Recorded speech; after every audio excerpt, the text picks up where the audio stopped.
Hi, everyone, and welcome to Left Unattended, the podcast where we pull back the curtain on what it really means to be neurodivergent in the workplace. I'm your host, Ron Sosa, and together we'll explore the stories that often go untold, like the experiences, challenges, and wins that shape how we show up at work, whether the systems around us are ready or not. Today's guest is Debra Hamilton of Hamilton Law and Mediation. Dev is an attorney, mediator, and conflict consultant and coach with specialized expertise in animal-related disputes. Her unique professional background combines legal expertise in animal law matters, advanced mediation and conflict resolution skills, deep understanding of the human-animal bond, and practical experience across the spectrum of the pet industry context. Welcome, Deb.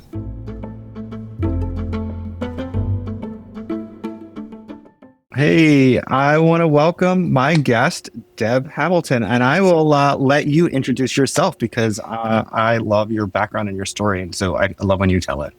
Well, I am an attorney who drank the Kool-Aid of mediation, so I help people resolve conflicts instead of escalate conflicts, and I do it in a certain really interesting niche because I only do it in conflicts between people over animals.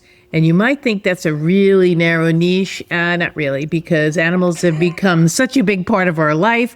So you have neighbors with barking dogs, you have people who are in divorce, you have people who are breeders, owners, handlers, pet service providers like kennels, veterinarians, groomers. So everywhere your animal, even trust and estate, anywhere your animal might be a part of your life, is where I help people just take a step back, take a breath, and figure out how to be the person their pet thinks they are instead of defensively and reactively responding to something that involves your pet.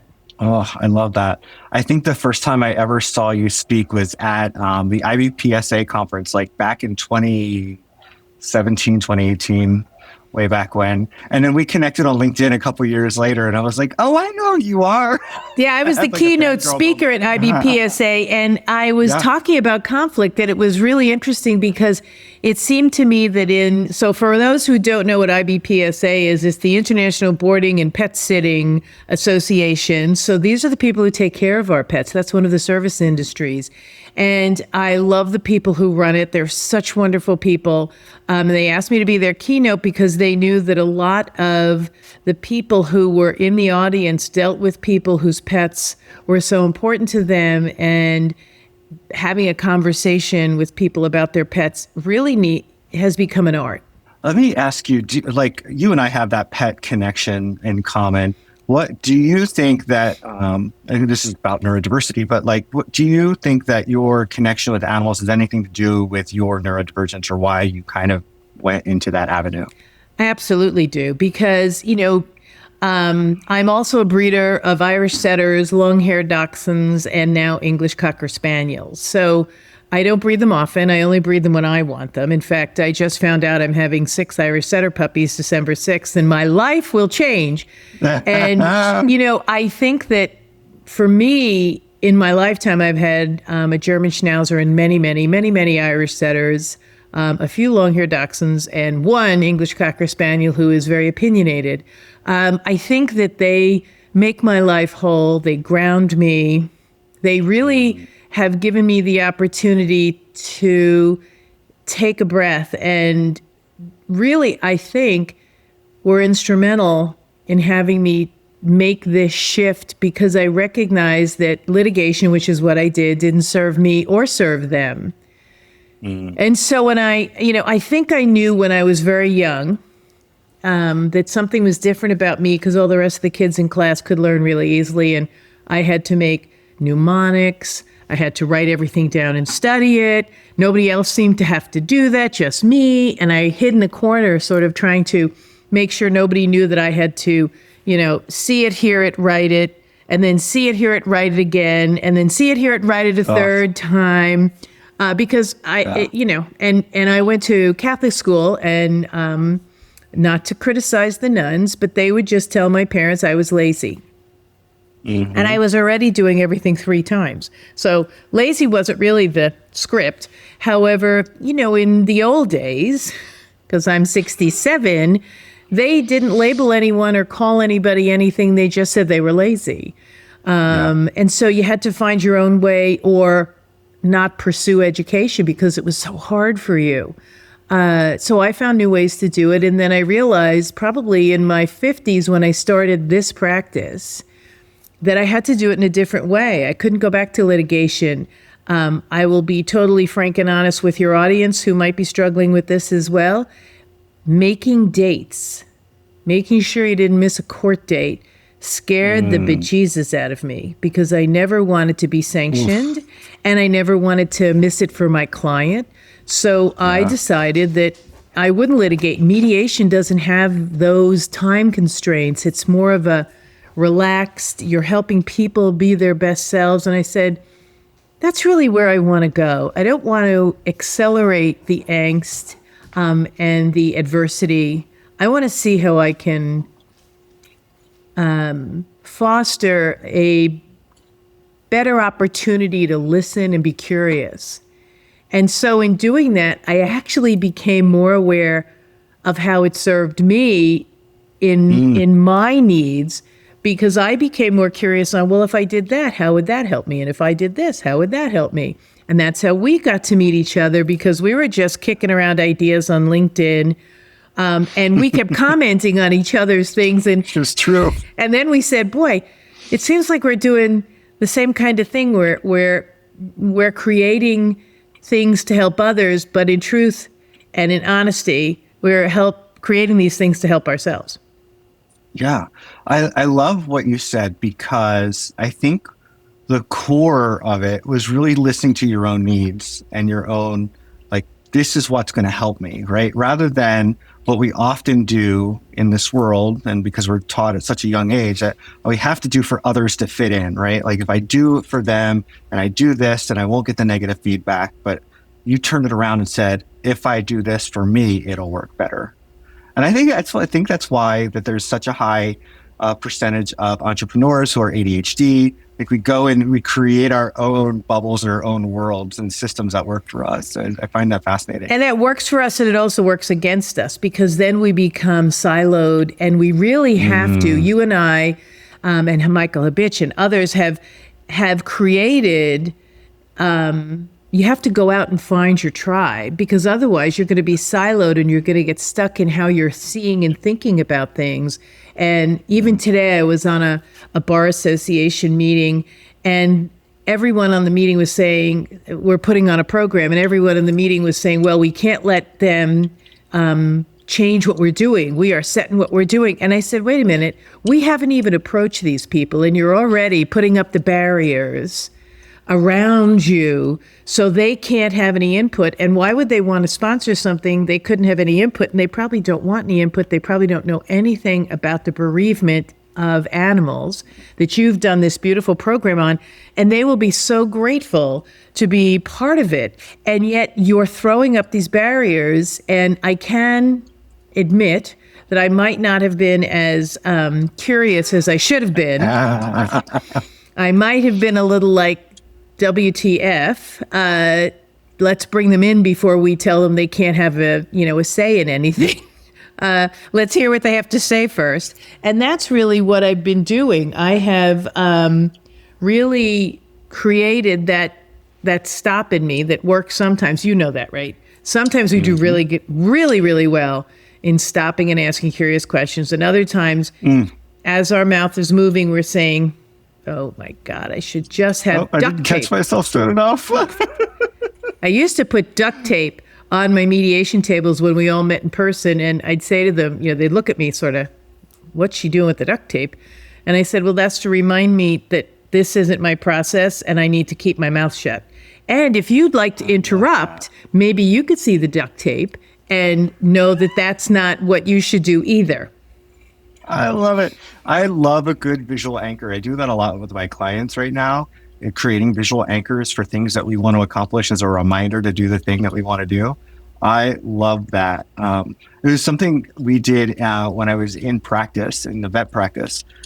We did EOS for our meetings and our business and whatever. But the fun part was when we had an implementer come in, he gave us a box of the stress balls, toys. But there was one. There was a cow, and one was a donkey, and one was a bull, And so basically, when somebody was bullshitting, you would grab the stress point and throw it at them, right? When somebody was politicking, you grab the donkey. When somebody was, had a sacred cow, we grabbed the sacred cow. Like, it was a great visual reminder, because oftentimes we think in pictures and remember in pictures, or need the stimulus to remember what it is we need or what's going on or whatever we want to do. Don't you find it interesting that there are so many ways that we can learn? And I think that being ADHD and finding out later in life, and then recognizing that all the things that help me learn, I sort of think they're my superpowers. Because I'm not stuck trying to learn the way everybody else learns. I am okay, since I've had to do it my whole life, thinking outside the box and learning a different way, and then looking for different ways to learn. Yeah. Yeah, it forces us to find creative ways to work around, which is exhausting. But when you finally find it, it feels empowering. When you finally find it, this is how it works for me, that can feel really empowering. Yeah, and I hate getting stuck in saying, well, this is how it works. I go, well, maybe this will work. And if it doesn't work, I go, well, then I go back to letter A. But sometimes letter B, I go, wow, I'm glad I tried that. Because I think we're not stuck if we allow ourselves not to be stuck. We're not stuck in that this works all the time, because nothing works all the time for anyone. I don't care if if you recognize you're neurodivergent, which I think pretty much everybody is, especially people who work with animals or who have animals, because we have created that ability to live with animals and have animals live with us, which enhances our lives and enhances our practice. And how did I create a practice that absolutely included my animals in everything I do? Is there a pivotal moment for you? Like, I remember a pivotal moment for me where, like, the animal in your life made such an impact. What was that for you? Well, it wasn't my animal. It was the last litigation I did. I hung up my litigation pumps after this because wonderful couple adopted a rescue dog, and they found out it was pregnant. And they called the rescue, and the rescue said, well, you have to return it immediately because it's in an unsafe condition living with you. And they said, what? And they said, well, you don't know how to feed a pregnant dog. You don't know how to whelp puppies. And the owner who had adopted the dog said, well, I don't want to whelp the puppies. I'm going to give her back to you. But my vet told me she won't have these puppies for 5 or 6 weeks. So I'll keep her for 5 or 6 weeks and then I'll give her to you. And they would hear nothing of it. So they sued them, and we were in court, and it was very expensive for them. And that case was the one case where I said, why won't the other attorney talk to me? Why are they continuing to say, no, the contract says this, and it turns out that my client never signed the contract. So they were pointing to a contract my client never signed. And they said, if we sit down and talk about this, she doesn't want to whelp the puppies. She's never done it before. She'd rather just give it back to you, but they never wanted to hear me.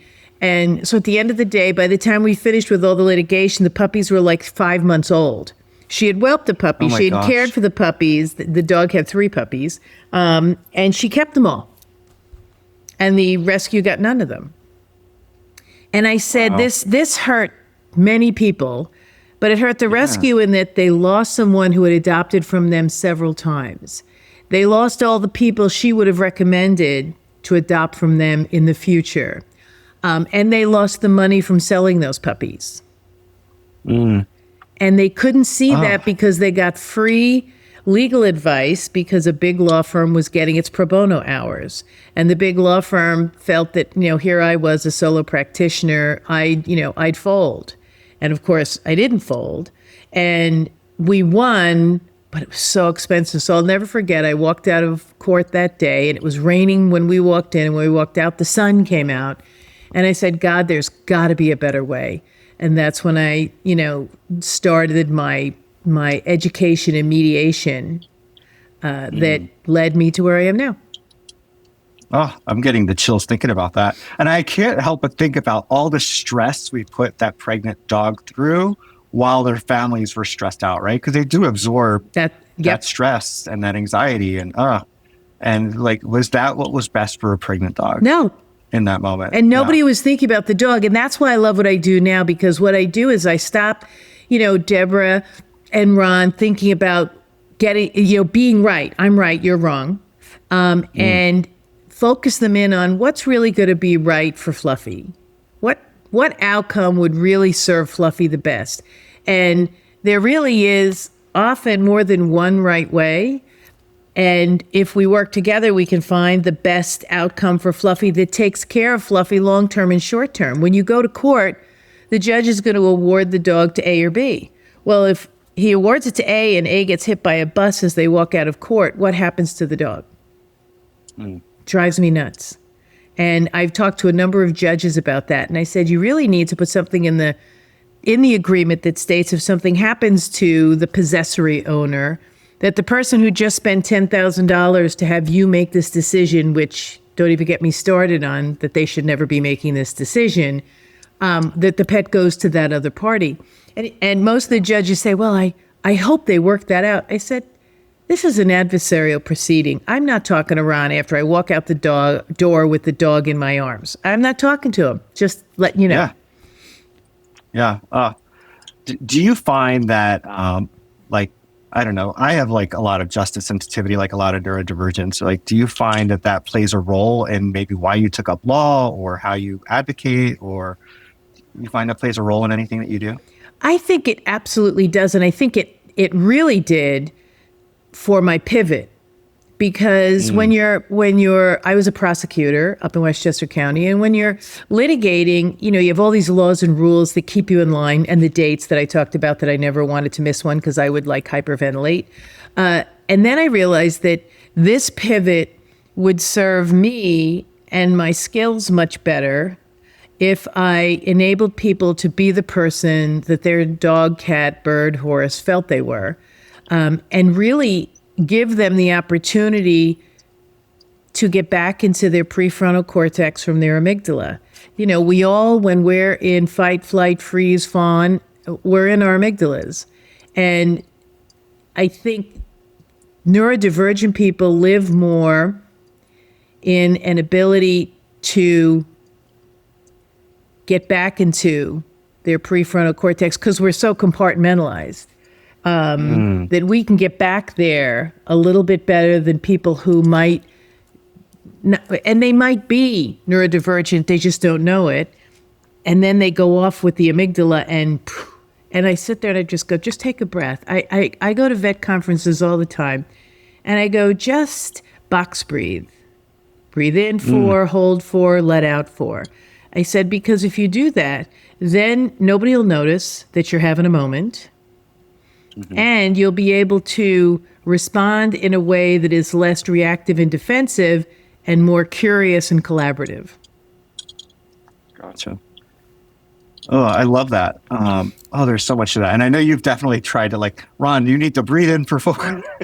When we were on a call together one time, you're just take a breath. Box breathing. Take a breath. All right, because you know what? We all get very passionate. I mean, you're passionate about what you do, the people you want to help in the veterinary industry, because listen, I'm on the board of directors of Not One More Vet, NAMV, and I started that in 2018 because I was so committed to helping people not commit suicide because of the stress and strain of their chosen practice.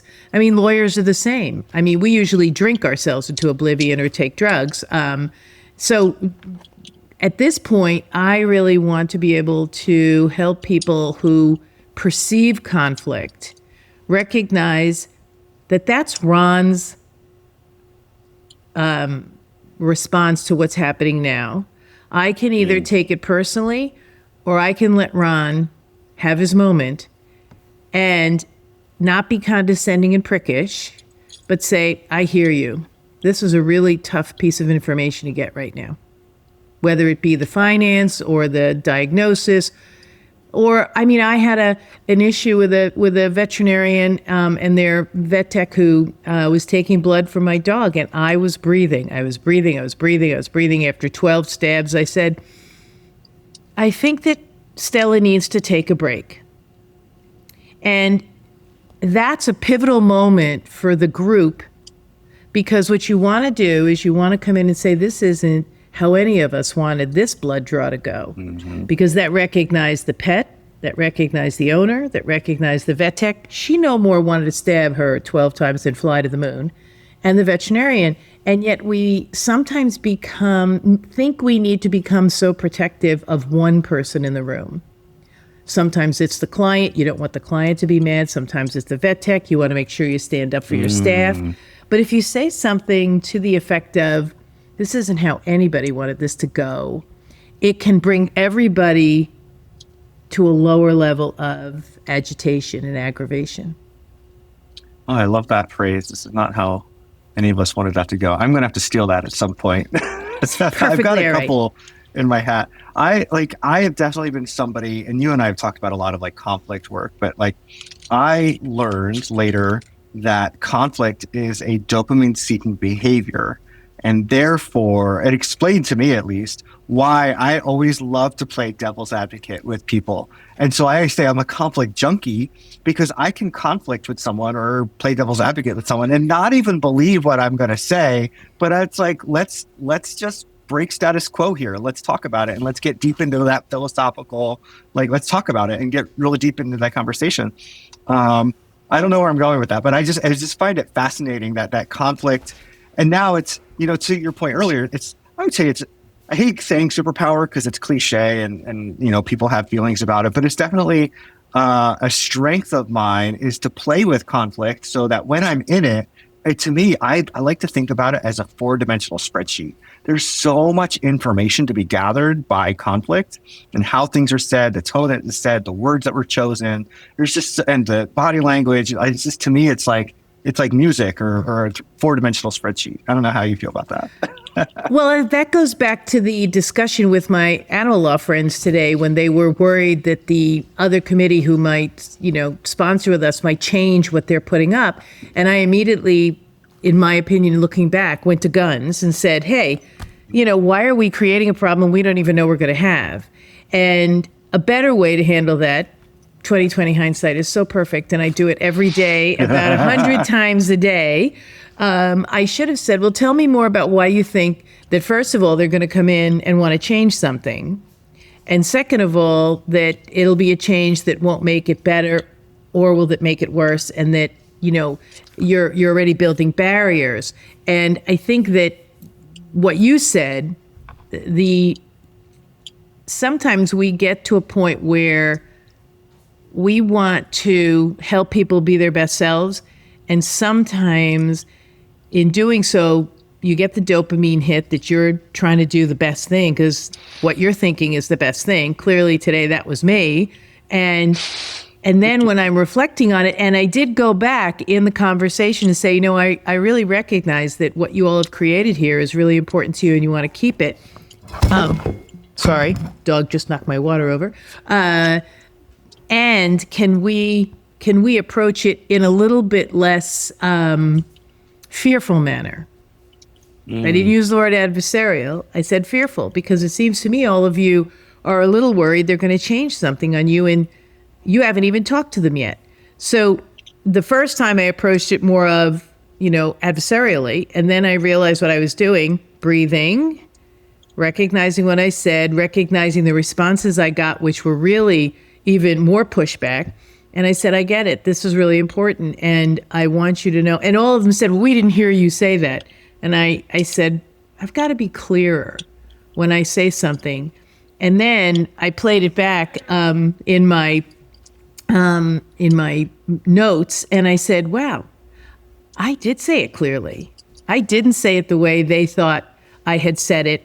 But we're human. When you say something to me, I'm going to hear it through my lens, my bias, my experiences, and you're going to say it through your lens, your bias, your experiences. And we might be totally on opposite ends of the spectrum. And sometimes it's really good if you can catch yourself. And this is not necessarily a strength of mine. I'm working on it. Ron, say that again. Sometimes tell me what you mean by that is adversarial. So the better response would be, I'm sorry, I missed that. Could you say that again? Because don't immediately go to the fact that Ron is saying something that you can't even believe he's saying. I mean, like they said today, how could you even think that we were going to have the well-being people come in and talk? No. What did you say? Could you, I didn't hear what you said. Could you repeat it? Because that way you give people the opportunity to say it again, the opportunity to think about what they said, or you can reflect back to them. So Ron, what I'm hearing you say is that sometimes when you say things, people don't understand you or people want to change what you're saying. Would that be fair? And you can say, wow, that's not what I wanted to say. That's not how I wanted her to receive that. And go, no, that's not what I meant. I meant this. And so then you're on a clearer path. But that's a trick of the trade with mediation. Trick is not a good word. That's one of the beauties and tools of mediation. Thank you. Because you don't want to presume what somebody means when they say something. And when you hear it, it is almost always helpful to loop it back or to say, tell me a little more. Yeah, I learned this trick or tool from a medical director. And yes, Shannon Surratt, if you're listening, I'm giving you credit because I know you're going to give me grief if I don't give you credit. So Dr. Shannon Surratt was a medical director at our practice before we sold it.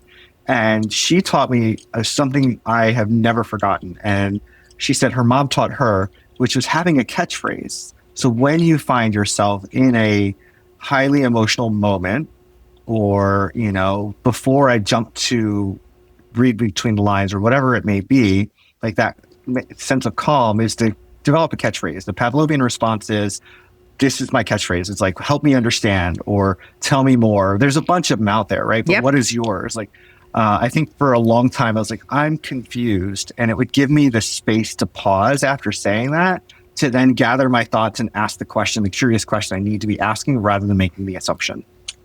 And may I suggest that a catchphrase that says I'm confused might be received by the hearer, the person you're talking to, as a criticism of what they're saying.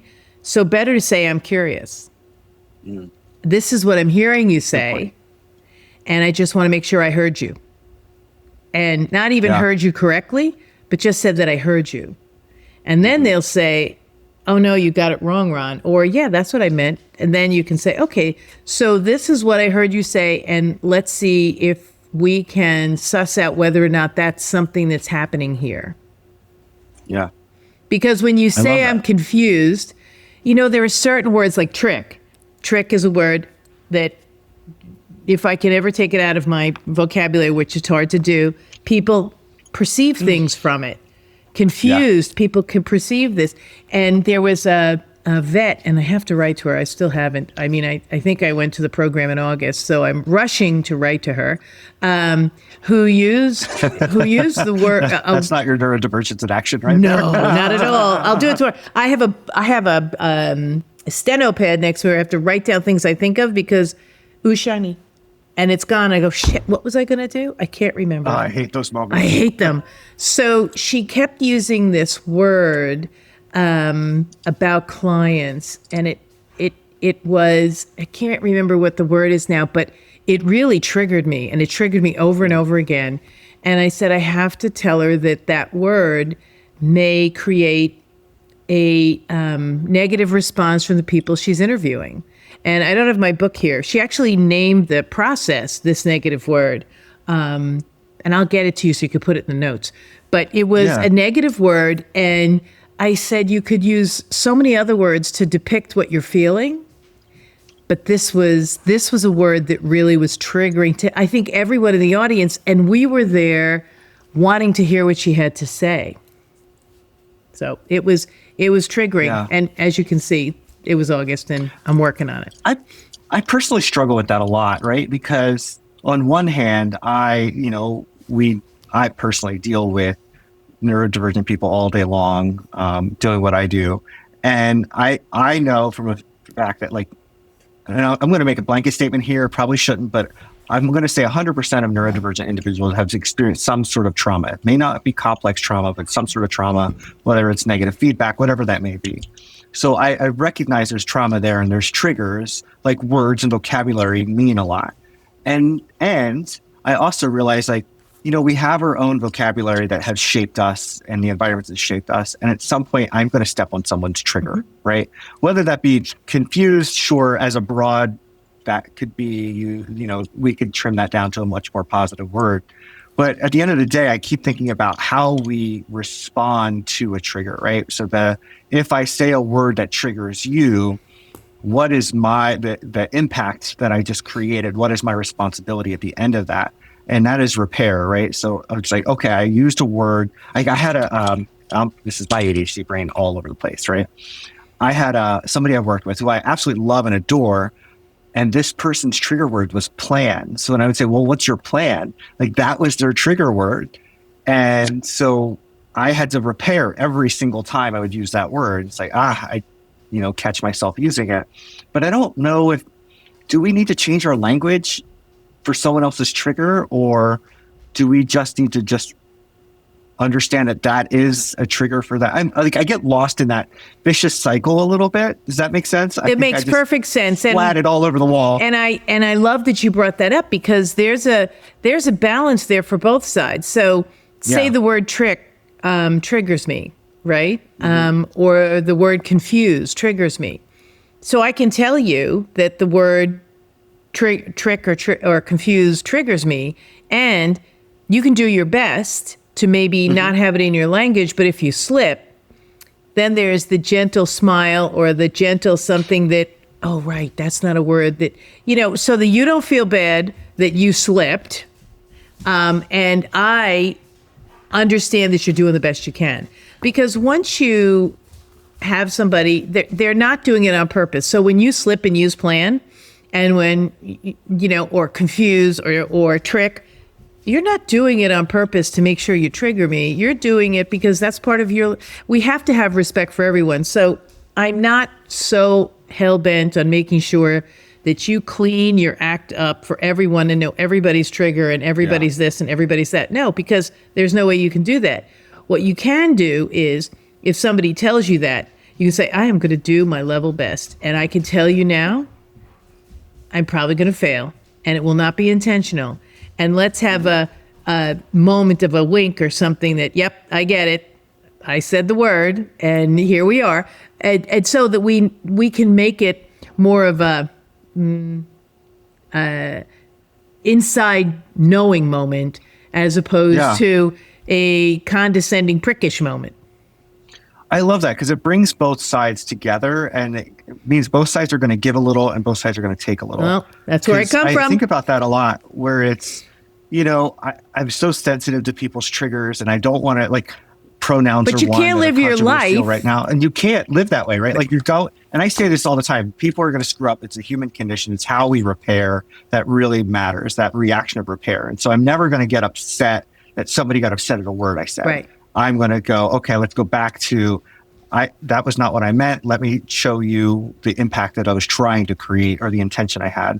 But also, there's got to be give and take. Comeback where it's like, yes, exactly. And I think that's what polarizes people out there in the world. It's like, you've got two sides where it's like, you have to be this way, and you have to be inclusive 100%, or, we're bashing the other side, or I don't really care about what your triggers are, and I'm going to say it over and over. Like that, either side is wrong. Yeah. We've got to come together as human beings talking to human beings. We just have to try to get it right as best we can. And when we don't get it right, recognize, I have a friend who doesn't like whistling, and I am a unconscious That's your whistler. stim of choice. That is my go-to. I will be walking the dogs and whistling a happy tune, and I often wonder if the neighbors can tell what the tune is. Usually they can, but I am belting it out at the highest. And my friend, who's a really good friend, would just say, that's the most annoying thing. And my sister also says it's the most annoying thing. And I go, I get it, and I'll do my best. And so we've come to the place where my sister and I, not so much, because, of course, siblings are never nice to each other. It's a thing. But my friend would just gently touch my elbow, because I would be unconsciously whistling going down the street, and she'd just touch my elbow, and we'd smile at each other, and yep, I did it. And, so it's perfectly human and honest to say to yourself, Jesus, I'm just whistling, right? But it's also perfectly human and honest to say, and I really like being with Ron, and it's like chalk on a blackboard to Ron to hear me whistle. So I can either never see Ron again or not whistle for these 30 minutes of my life. It makes me think about the clash that I have with one of my sons. He is a very verbal STEM person. So he makes these like verbal noises. They're not even like, they're not words, they're just noises. And I am somebody who is very sound sensitive. So I would be your friend tapping you on the elbow, like the whistle, like, please, you're killing me. Yeah. But my son is there, and I call it the clash of our neurodivergence, because it's like what he needs to regulate his nervous system is exactly what is chalk on a blackboard to your system. To my system, exactly. And God put him there on purpose so that you could figure out how to find a way to diffuse that, and also to help him recognize that there are going to be people in his life that when he does that, it is going to create a little friction. And he'll learn, because he's working with you, how to identify what he's doing that might be creating friction, and also not taking it personally, and figuring out how to be in that situation where in a way that serves everyone, which is what we have a hard time doing. It's hard when you're neurodivergent to take that minute. And I think because I was in Catholic school and I was lazy and I had to do everything 3 times, I figured out young that I had to pivot a lot to make sure that I was for everyone else. Not, you talk about that all the time, how you wear the masks, how you here you are and you're this and you're that.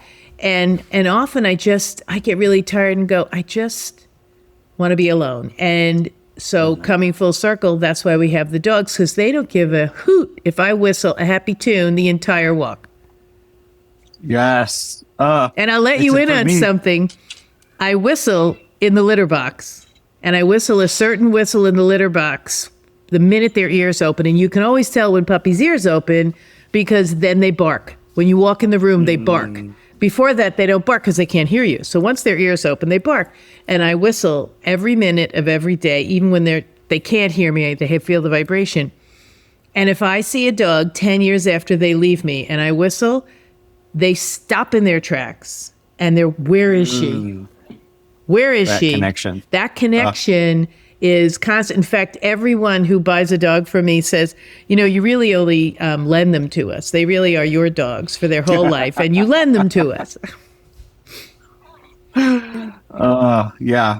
It's that human animal bond, like, just to go back to what we were talking about before, it's like, I remember that moment of just having my first puppy as a kid, and just like, I could tell that dog anything. I wasn't weird. What I had to say wasn't misunderstood. It was just like, and I know basically you're talking to a wall in a lot of sense because they don't understand our language, but it was just that connection is so deep and it's so sacred, and just that's why I love working with animals and just speaking for those who can't speak up for themselves. Yep.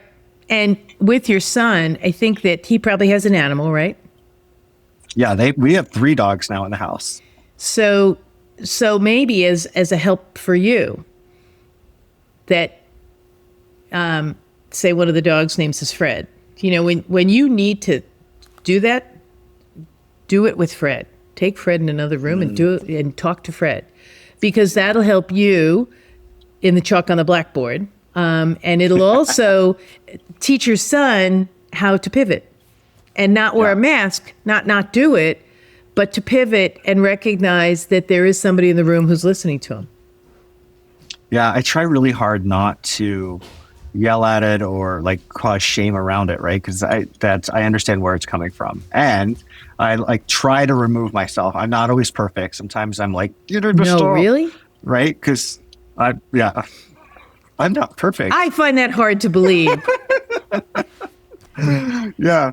But yeah, there's time, but I just don't want him to grow up that shame where he's got to put the mask on, right? Like, if I can prevent even a smidge of that for the next generation, that would be amazing. Yeah. And it just takes a minute to create something that he would love to do, that would, because he has to be aware of what might be created you can't shield him from what might be created as he grows older, goes to school, goes to college, goes away with people. I mean, I have a 32-year-old who still does things, and I say to him, tell me a little bit about why you think that is something that will have a girl want to be your girlfriend, as he's picking his nose or his toes or something. And I'm like, he goes, but Mom, this is normal. And I go, I get it. I said, and sometimes maybe it's something you might want to refrain from doing. I'm a girl. Just treat me like a girl, So it sets them up for being aware of some of the things, and it's not a shame or blame or anything. It's setting them up for things that they should be aware of so that they can either explain, listen, I love to whistle, and I get it. And thank God my husband loves whistling, because otherwise, after 47 years, he would probably be plotting my death. In fact, my husband said to my kids one day, if your mother ever stops whistling, I'm going to get a food taster, because she's probably plotting my death. But as long as she's whistling, I know she's happy.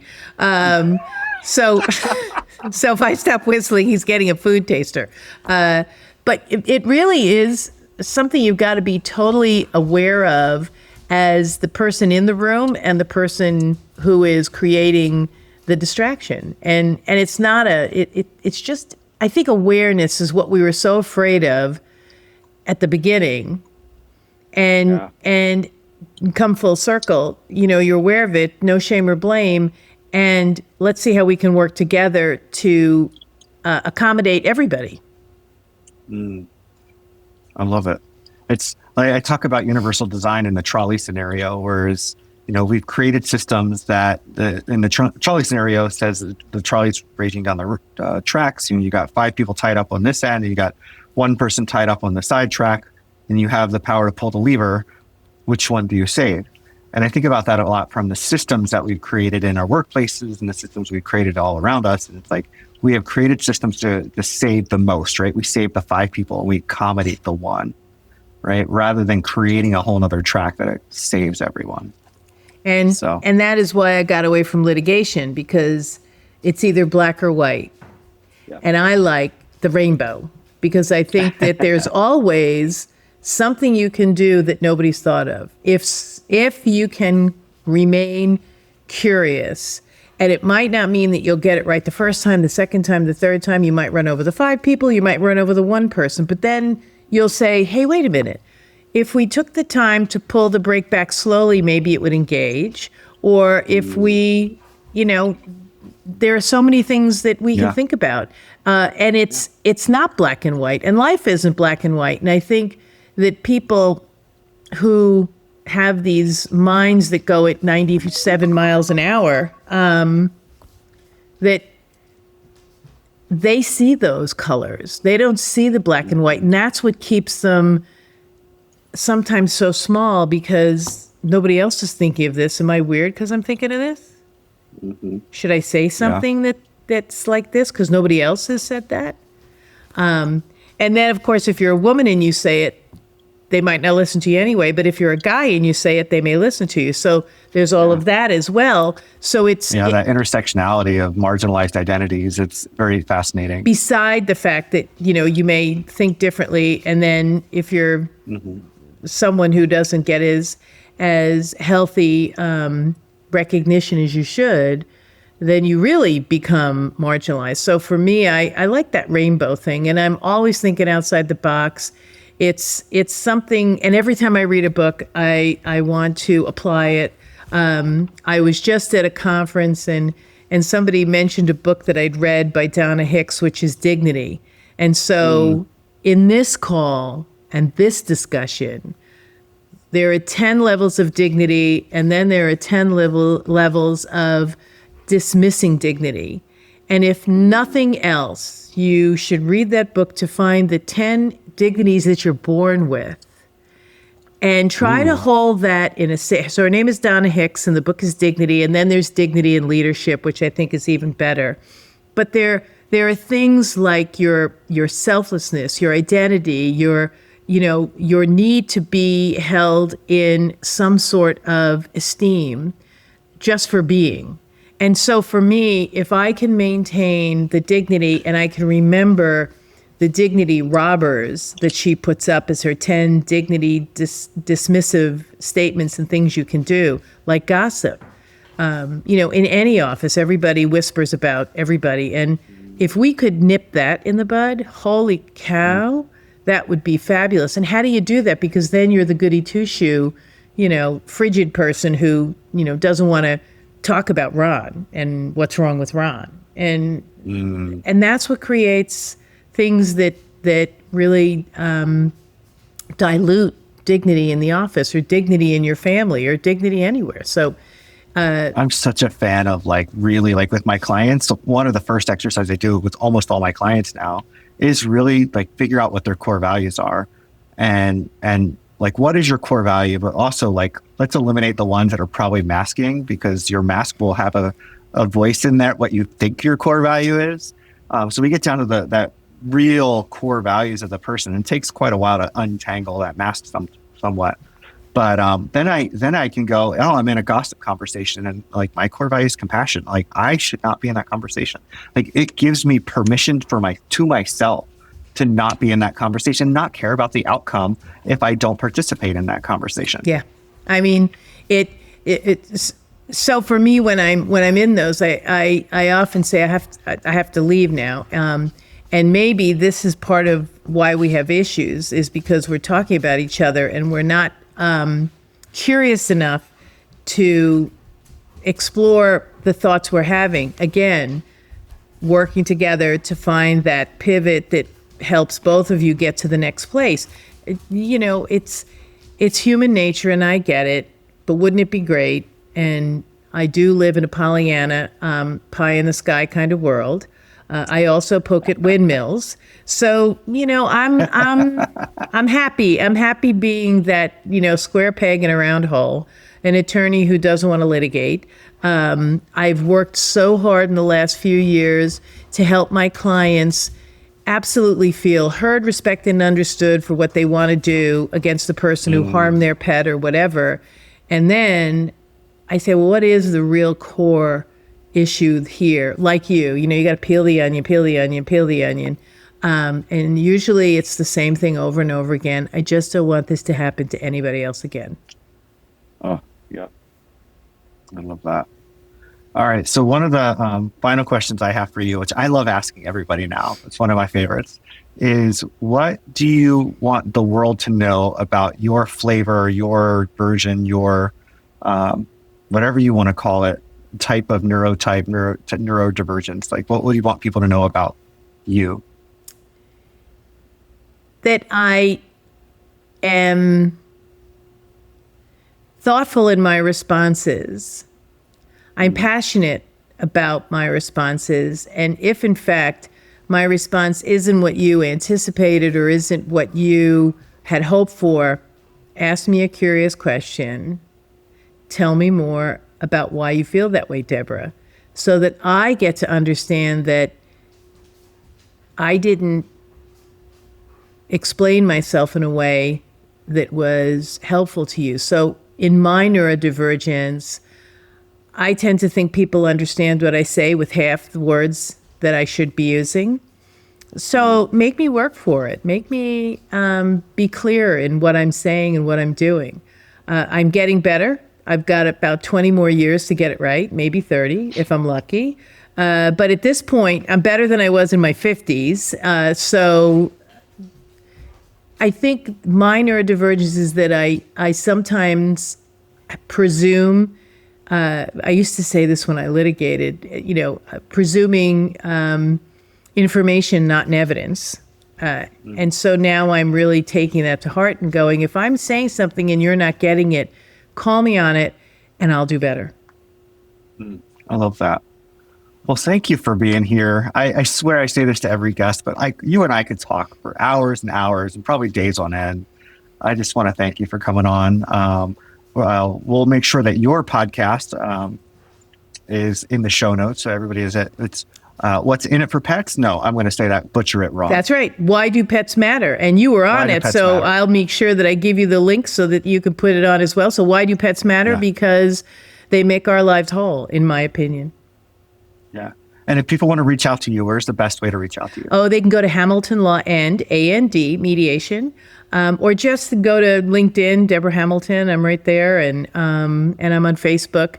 I'm on Instagram, and Why Do Pets Matter? Or Debra Hamilton. You can find me there, or just ask Ron. He knows where I am. Thanks again. And I look forward to talking with you again next time. Thank you so much, Ron. I loved being here with you because it really is important for people to understand that everybody's a little different and accommodation is really important. Yeah, thank you. Thank you so much for listening to this episode of Left Unattended.